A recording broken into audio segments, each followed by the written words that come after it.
D'abord, qu'est-ce qu'on entend quand on parle de femme? Quelle est la définition qu'on doit apporter au mot femme? Femme est issue du latin femina, qui veut dire qui allait. Femme, c'est aussi une entité biologique en opposition à l'entité homme. Donc forcément va se mettre en place un système de cohabitation basé sur des rapports dominant-dominé. La supériorité masculine est une conviction profondément ancrée dans le subconscient de chacun, et de ce fait, on va nous éduquer, on va nous inculquer que tout mélange des genres est dangereux. C'est le cas de ce soir. Dans la logique administrative et culturelle, l'homme c'est le numéro 1, la femme le numéro 2, les numéros de sécurité sociale l'attestent. Et puis l'ouvrage Le deuxième sexe de Simone de Beauvoir, qui est toujours un classique sur la condition féminine, et s'il y a un second sexe, c'est que forcément il y a un premier sexe. Et puis aussi on peut interroger notre langue, qui n'est pas neutre, parce qu'elle véhicule les valeurs d'une société. Quand la grand-mère nous dit pour faire l'accord, le masculin l'emporte sur le féminin, je vous laisse méditer sur cet accord grammatical. Et à partir de là, rien ne va mieux incarner le privé que les femmes. Les femmes sont désignées comme intouchables, comme interdites, comme tabous, car identifiées au sexe et à la provocation des sens, donc à la dégénérescence sociale. La famille, c'est aussi le lieu où s'incarne de façon privilégiée et se joue sans doute le sort du couple masculin-féminin. L'institution familiale, elle est dans toutes les sociétés, à la frontière du privé et du public. À rappeler que chaque culture possède ses propres schémas structurants du féminin et du masculin, et que ces schémas, à la longue, peuvent être modifiés par le degré de prégnance des religions, par des événements sociologiques ou politiques. Cette domination masculine qui induit la division des espaces trouve ses origines dans le fonctionnement patriarcal. Qu'est-ce qu'on entend par fonctionnement patriarcal et quels sont ses fondements? Alors, le patriarcat du latin pater, qui veut dire père et qui renvoie à une autorité exclusive du père sur toute sa famille. Le patriarcat, c'est aussi un élément qui s'articule sur la différence biologique. Et cette différence-là va créer un rapport social très hiérarchisé. La première découverte de l'homme sur la propriété privée ne fut pas le sol, mais le bétail, parce que ce sont des biens transportables, ce sont des biens échangeables, au même titre que la monnaie. Et à partir de cette découverte, l'homme va considérer que femme et enfant, c'est sa femme et ses enfants. Le mari au sein du foyer va devenir le magistrat domestique. Et il va tirer sa supériorité de l'idée de fragilité du sexe féminin, venue du droit romain, la fragilitas, qui n'est vraiment pas une infirmité naturelle, mais plutôt le motif de protection des mineurs. Toujours selon le principe traditionnel, une femme qui n'est pas protégée par un homme, elle appartient à tous. Donc elle est à prendre. Elle est la propriété du lignage. La barrière, c'est toujours la protection d'un homme. Une femme seule est en danger pour elle-même, mais également pour les autres hommes, puisqu'elle est coupable de provocation des sens. Retenez, mesdames, que nous avons énormément de pouvoir. Dans toutes les sociétés anciennes, les femmes sont d'abord appréciées en tant que mères, et surtout en tant que mères de fils. Si elles n'ont que des filles, on va considérer qu'elles n'ont pas d'enfants. La mère d'un fils est toujours dans une position supérieure à la mère d'une fille. Dans ce type de société, la maternité fait les femmes. Pour être reconnue comme femme, il ne suffit pas de se marier. Il faut devenir mère. La maternité a toujours et partout constitué l'identité même des femmes. Elle fait leur place, leur fonction et leur destin. Le ventre des femmes est placé sous domination masculine, d'abord celle du père, ensuite celle du mari, et puis celle de l'Église et de l'État. Au cours du temps, le ventre des femmes concentre toute une série de regards et de contrôles. Et moi je dis qu'à la limite, il devient public. En constituant les premiers troupeaux, l'homme, je vous l'ai dit, découvre la jouissance de la propriété privée. Il est alors question de l'héritage, il est alors question du patrimoine. Et si les hommes ont autorité sur les femmes, s'ils s'acharnent jalousement à contrôler leur vie sociale, leur vie sexuelle, c'est qu'ils veulent s'assurer que leur descendance est leur pur produit. Et en renforçant ce contrôle, ils protègent leur patrimoine afin d'éviter qu'un enfant naturel ne vienne dilapider la propriété privée. De ce fait, la femme va devenir objet de contrôle. On va contrôler ses fréquentations, ses sorties, ses activités. Et cette obsession du mâle à vouloir contrôler la femme coûte que coûte va inspirer la logique patriarcale en imposant une division des tâches et va répondre à un fonctionnement économique, juridique, dominé par l'homme. Dans toutes les sociétés patriarcales, le mariage a pour but de sanctifier le contrôle de la sexualité de la femme afin de l'empêcher d'entretenir des relations hors cadre, jugées immorales, qui vont couvrir d'opprobre la famille. Et le mariage ne sera ni plus ni moins que la tutelle des hommes sur les femmes. Mais le mariage, ne l'oublions pas, c'est aussi la base de la filiation de l'identité. C'est l'idéal matrimonial puisque père et mère sont géniteurs. La femme ne pourra s'épanouir que dans son foyer, dans son rôle de mère et d'épouse. Et toutes les mères vont s'activer à élever leurs filles pour devenir des filles bonnes à marier.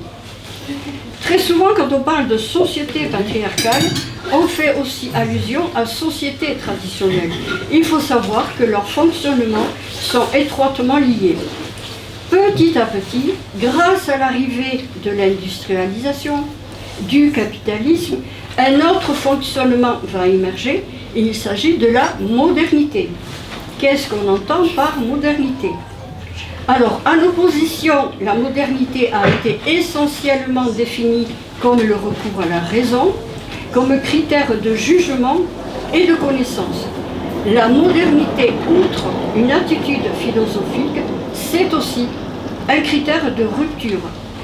Elle s'impose soit par voie démocratique, soit par voie révolutionnaire, mais la modernité va défaire tous les automatismes anciens pour régner en tant que seul modèle culturel. Avec la modernité, il y a de nouveaux concepts qui vont arriver, puisque la modernité, c'est la maîtrise de tout. Surtout, on va s'éloigner du cycle des saisons qui était propre au système patriarcal. Et on va parler de gestion, on va parler de gestion et de planification. Donc vous voyez très bien que la modernité, c'est un mouvement et c'est aussi un concept. Mais la modernité, retenez que c'est surtout l'accroissement du rôle de l'État. Par exemple, les droits des femmes. Et je vais vous en parler tout à l'heure. Il y a un autre événement majeur important, c'est la cellule de base, plus la famille, mais l'individu citoyen. Cela veut dire qu'on va s'éloigner du collectif, qu'on va s'éloigner du groupe pour donner une reconnaissance à l'individu par le statut personnel. Et c'est la révolution de 1789 qui s'est nourrie de la pensée des Lumières. Cette nouvelle pensée va s'opposer à un ordre social à la fois religieux et patriarcal. Mais la modernité s'est surtout imposée grâce à la scolarité obligatoire pour les filles. Et l'école va devenir une véritable institution qui va bouleverser la société, parce qu'elle va s'affirmer comme lieu d'éducation, de formation, mais également de socialisation. L'école obligatoire et laïque, j'y tiens à cette laïcité, va bouleverser le futur de ces femmes. Juste après la guerre de libération, les générations des années 50 qui fréquentent l'école vont s'orienter vers des filières de formation de cycle court, style CAP, BEP, des filières très sexuées. Elles sont présentes dans le tertiaire en tant que secrétaire, coiffeuse, vendeuse, mais également couturière. Souvenez-vous de la machine Singer. Petit à petit, on va s'éloigner de la France rurale, de la France ouvrière, pour devenir un peu plus tertiaire. La scolarité des filles est un succès, puisque leur cursus relate moins de redoublement que pour les garçons. Leur avance au baccalauréat ne fait aucun doute. Aujourd'hui, sachez qu'elles forment 55% de la population étudiante. Et l'histoire du travail féminin, qui est le produit de leur scolarité, va devenir une histoire économique, une histoire sociale, mais également culturelle et idéologique. Alors quand on interroge la sagesse populaire et qu'on les interroge sur le travail des femmes, ils nous répondent massivement, l'enseignement, c'est bien pour les femmes. La seule voie, surtout dans les milieux populaires, pour sortir d'une condition féminine qui ne leur convient pas, avec l'espoir d'une ascension sociale, ces femmes soutenues par la famille vont poursuivre des études après le baccalauréat pour devenir institutrices, désirant poursuivre une scolarité plus émancipatrice. L'enseignement alors était un avenir honorable. Et dans les classes populaires, le métier d'institutrice devient un modèle d'identité, un modèle républicain. Tous les parents, paysans ou ouvriers, y aspirent pour leurs enfants. L'école pour les enseignantes est le substitut du foyer. Le métier d'institutrice, surtout après-guerre, se conjugue avec le savoir, avec la respectabilité et le caractère maternel. Si le monde du travail est mixte, il n'en est pas moins fortement sexué. Les emplois se distribuent selon le sexe du travail.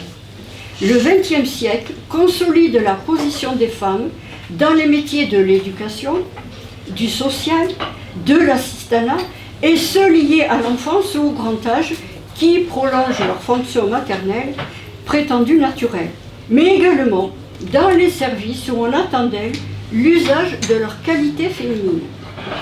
87% des élèves qui suivent cette formation sont des filles. Elles vont donc prolonger leur vocation féminine. Le déterminisme biologique s'impose, mais malheureusement, la féminisation d'une profession va provoquer la dévalorisation sur le plan de la rémunération salariale. Et à partir du recensement de 1962, l'activité des femmes devient à la fois plus visible, plus salariée, et la permanence de cette croissance, commencée au temps des Trente Glorieuses, impose une nouvelle lecture. Pourtant, les lendemains de guerre ne furent pas tous féministes. Le baby-boom a poussé certaines mères à rester au foyer.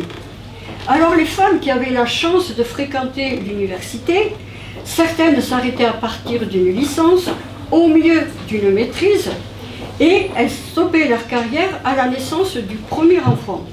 Il faut dire qu'à cette époque-là, l'image de la famille, l'imaginaire de la famille était surtout basé sur l'homme gagne-pain. Mais petit à petit, on va constater qu'il y aura une progression de la scolarité des filles. Elles vont aller à l'école plus longtemps, plus durablement, et on va assister à la visibilité des mouvements féministes. Une nouvelle génération porteuse de changement arrive, et l'explosion de mai 68 a brutalement prédit le décalage qui s'est progressivement instauré entre la génération d'un modèle familial bourgeois et une société qui veut s'émanciper de l'ordre ancien en promouvant l'éducation de masse, la légalisation des places et des droits, la reconnaissance de la spécificité propre à chacun et le dialogue comme nouveau principe d'interaction dans le domaine privé au détriment du principe d'autorité. Le dialogue va devenir un outil principal d'interaction et de régulation dans la famille.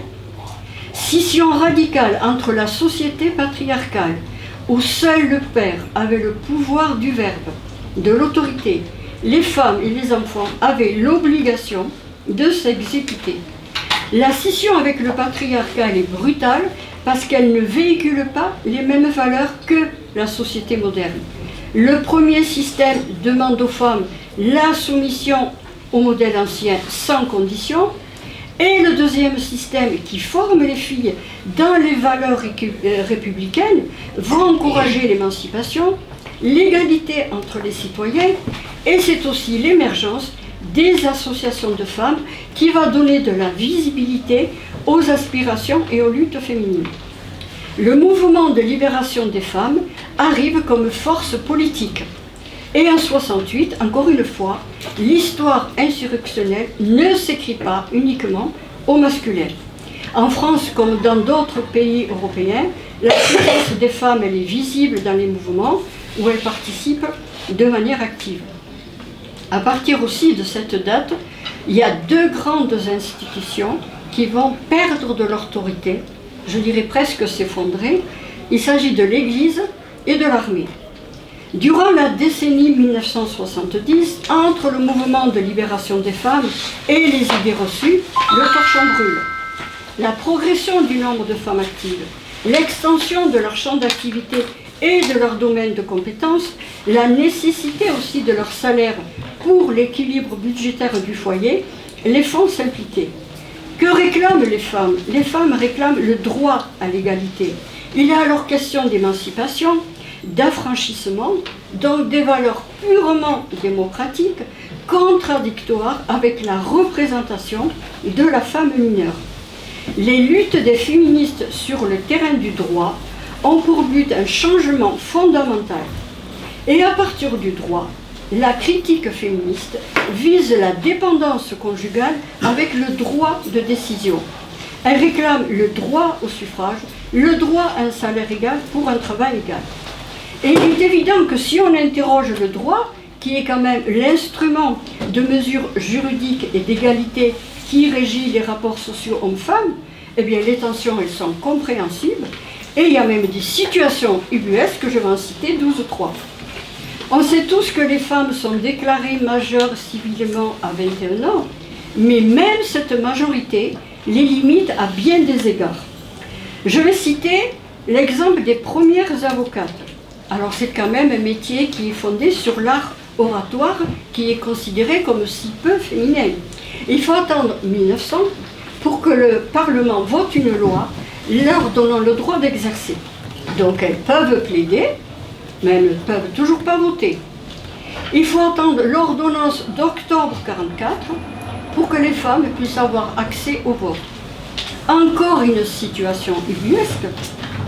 Il faut attendre juillet 1965 pour qu'une femme puisse exercer une activité professionnelle, signer un contrat de travail, ouvrir un compte en banque sans le consentement marital.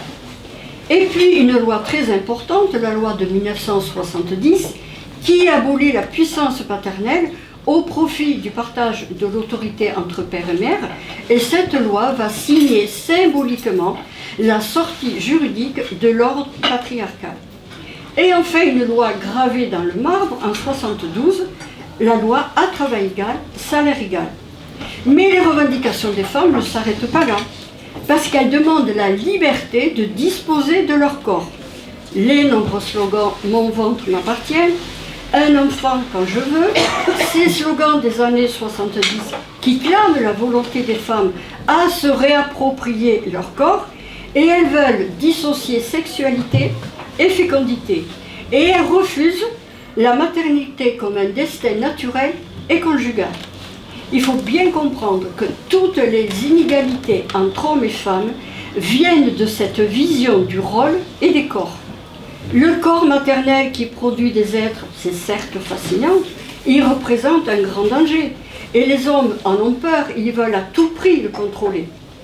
Ces revendications font aussi l'objet de nombreuses manifestations organisées par des féministes qui réclament l'usage de la contraception gratuite, ce qui va choquer le monde politique, à l'époque-là majoritairement masculin, qui vont s'exprimer dans des tollés d'incompréhension dans les hémicycles, et les revendications des femmes font face à des débats houleux, des débats controversés, parce que leurs demandes sont jugées subversives. Pourquoi? Parce qu'elles bouleversent l'ordre social et l'ordre sexuel. D'abord, grâce au droit à la contraception qui a révolutionné la vie des femmes par la loi Veil de janvier 1975, cette loi est un véritable levier, parce que ce droit reconnaît enfin aux femmes le statut de personnes libres de disposer de leur corps. Je signale que les femmes ne refusent pas la maternité, loin de là. Ce qu'elles veulent, c'est la maîtriser. Elles se sont également battues pour que leurs compétences soient reconnues. Cela passe par l'accès à l'école et par l'obtention des diplômes professionnels. L'accès à l'instruction fut le socle de toutes les revendications féminines. Elles demandent aussi des diplômes, elles attendent des diplômes, une protection contre toute forme de discrimination. Et on le sait tous, à bien des égards, l'élévation du niveau d'instruction, c'est le moteur du changement. Tout le XXe siècle est jalonné de lois qui définissent les droits des femmes au travail. Mais la part des femmes varie considérablement selon la filière et la spécialité de formation.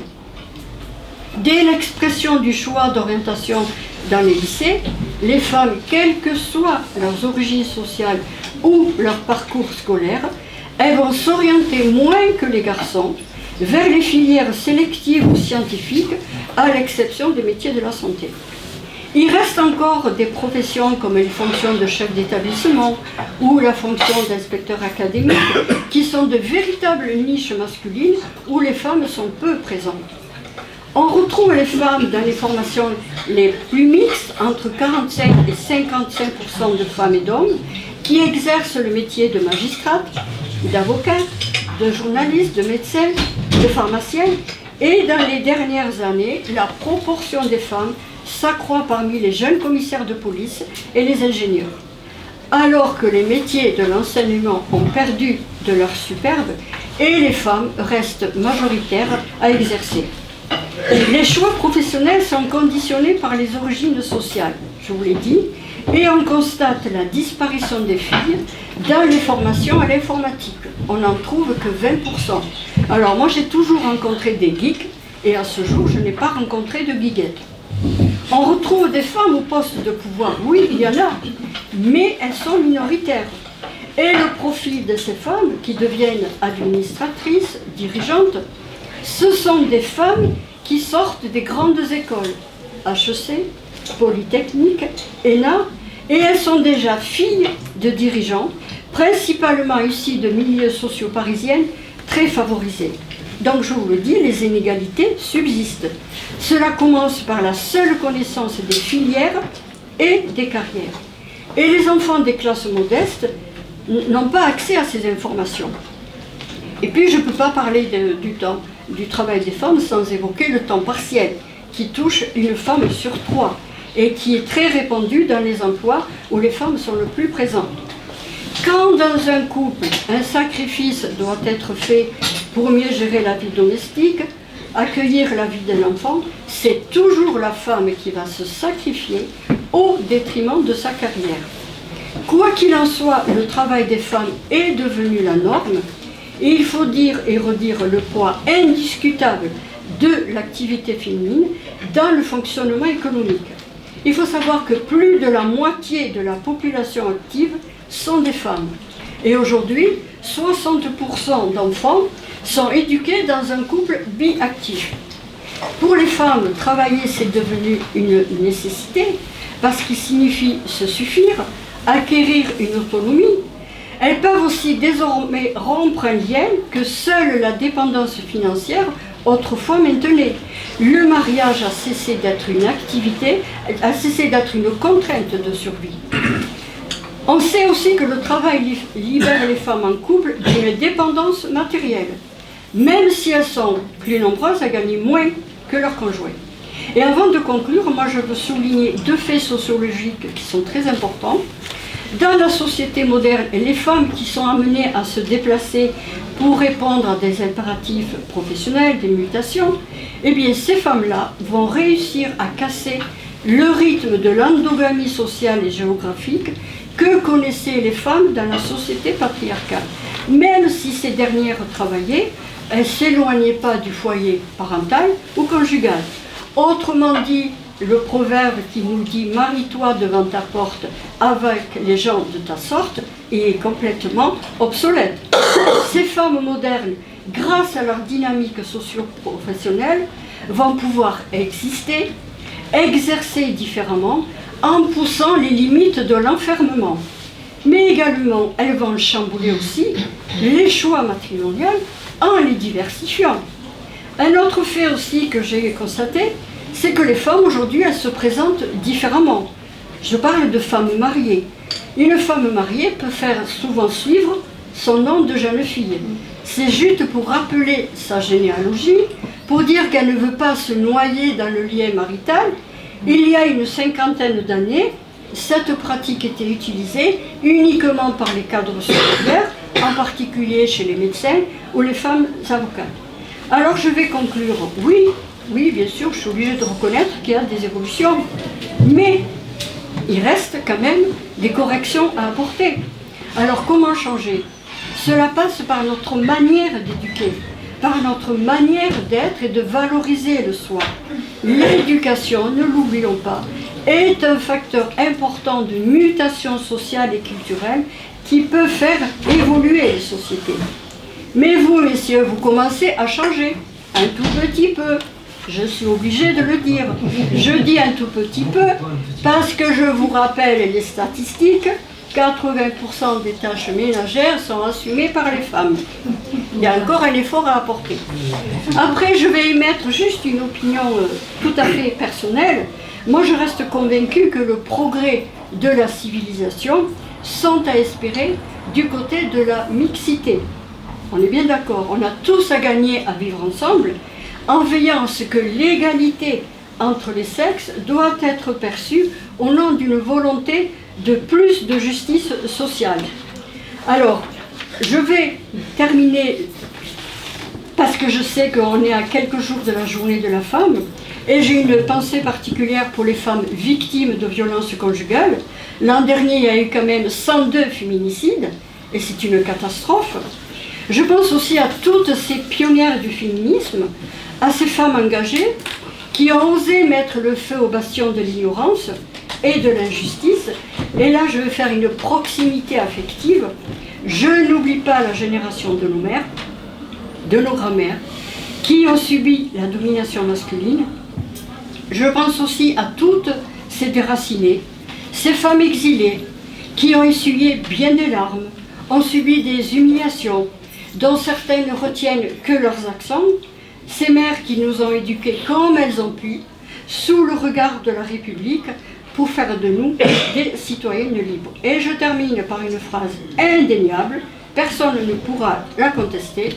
Je rappelle que de tout temps, le pouvoir a appartenu aux hommes, et ce, à toutes les sphères, et que le progrès social a trouvé une assise grâce à la pugnacité des femmes. Merci à vous tous. Merci.